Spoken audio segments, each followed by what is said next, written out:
I don't have to sit here and go extensively over the history of Klay Thompson, over the history of his importance to the Golden State Warriors, his importance to the dynasty that is the Golden State Warriors, or that was the Golden State Warriors, his importance to just the evolution of the three-point shot, just the evolution of how we look at the importance of having a three-point shooter.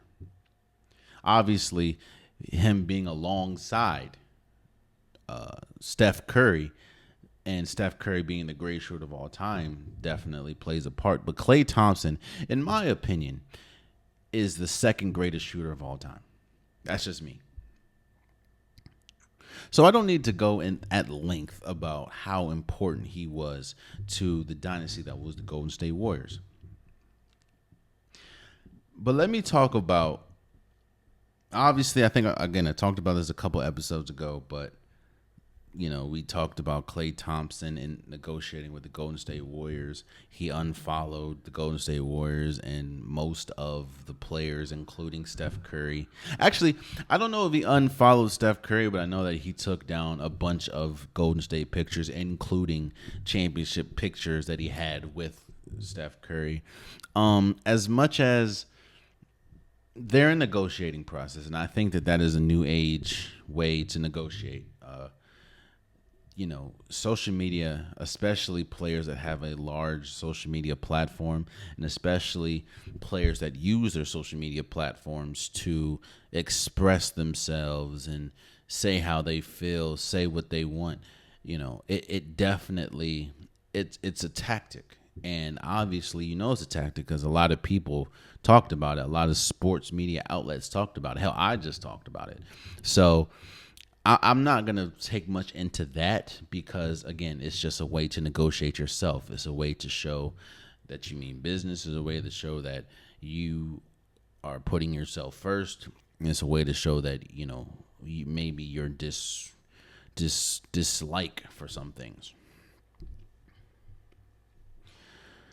But let's get honest about Klay Thompson.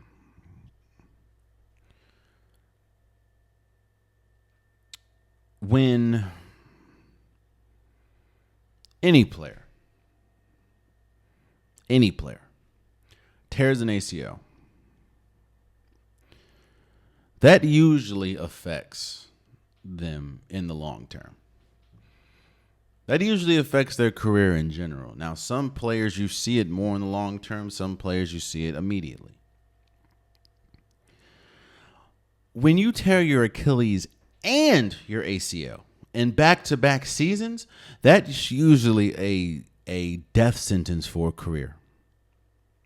Hell, having one of those is usually a death sentence for a career, but having them both back-to-back, it's very rare, and there's no one that should expect anyone to come back from that.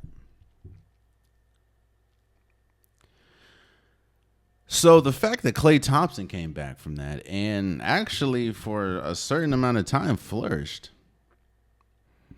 I mean, they won a championship, and he was a big part of it. They won a championship in 2022. He has 4 championships. That in and of itself, you have to commend. And I understand Klay Thompson's, I understand the ammo, and I understand the angle that Klay Thompson would have coming to a negotiation table, saying, okay, well, statistically, I'm one of the greatest shooters of all time.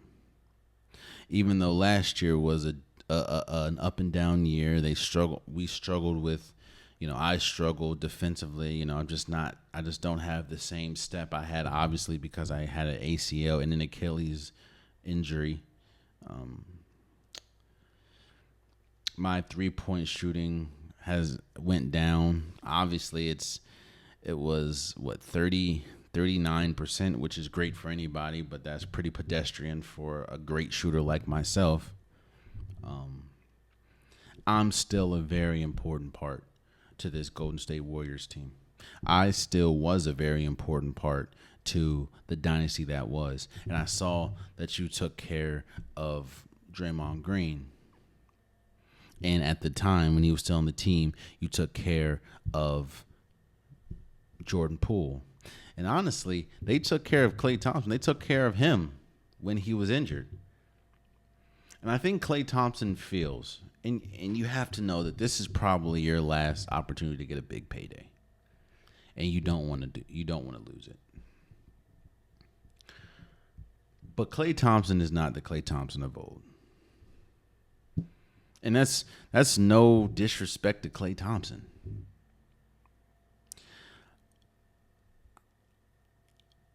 But I talked about this before. If you're Golden State and you're going to pay a crazy amount of money over the aprons and over the tax, to my opinion, it should be for a championship caliber team. And the Golden State Warriors have to make a decision. Is Klay Thompson in that championship caliber or in that championship possible? Because you still have Steph Curry, right? And if you have a star that's still playing like a star, that's still playing like a superstar, you have a shot at winning a championship. That's one reason why a lot of people haven't given up on the Lakers, because you still have LeBron James. You still have Anthony Davis. You have Steph Curry. And you don't want to waste his prime. Well, his prime is coming to an end, but you don't want to waste the good years that he has left with a subpar team around him. But if you're Klay Thompson, and I'm like, all right. Last year I shot 38.5%, set 18 points a game, but I only played 29.7, so 30 minutes a game. And I'm 34. I understand, and I talked about this before, man. I understand that Klay Thompson, the Magic probably can offer him more. But I don't think with Klay Thompson, the Magic, because I know Klay Thompson or the Magic can offer Klay Thompson. I think I saw that they possibly can offer Tobias Harris and maybe another player. But I don't think that's a championship caliber team. That team ain't beating Boston.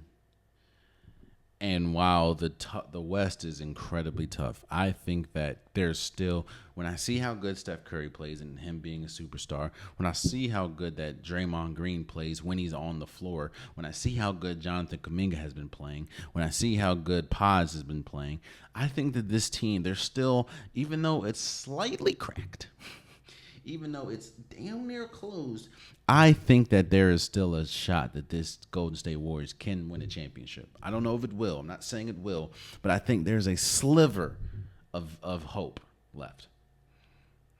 And I know Klay Thompson, to me, is at an age where,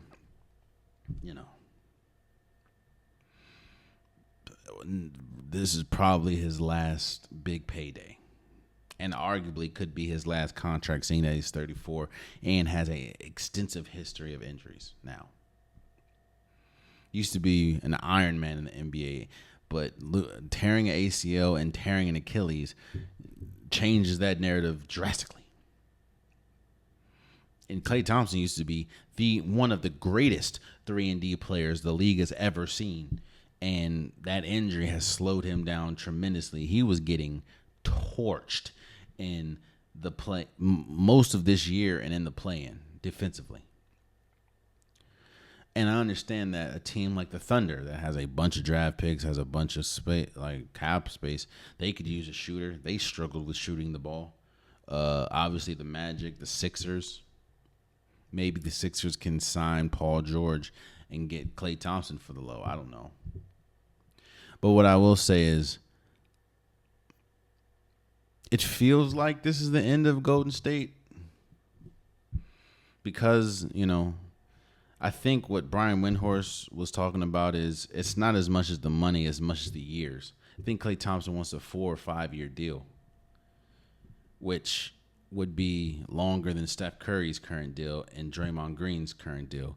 And again, I will add, if you get a 4 or 5 year deal, Klay Thompson is 34.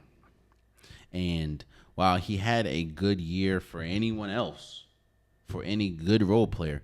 The man did not have a good Klay Thompson type year. Again, he is a career 30 or 42% three-point shooter. That is great. To go from 42 to 39, it doesn't sound drastic, but that's drastic. And to be a 23, 24 points a game shooter or points a game scored to 17, 18, massive. It feels like this is the end, but it definitely will be the end of Klay Thompson, or the end of the Golden State Warriors dynasty if Klay Thompson doesn't stay. Oh, man, you stayed to the end of the video. I appreciate you. If you like what you saw, be sure to hit that subscribe button so you'll never miss any content from your boy. You can also go back and watch past episodes, past clips, and don't forget that the Unpopular Podcast, new episodes drop every Wednesday and Saturday. Appreciate you.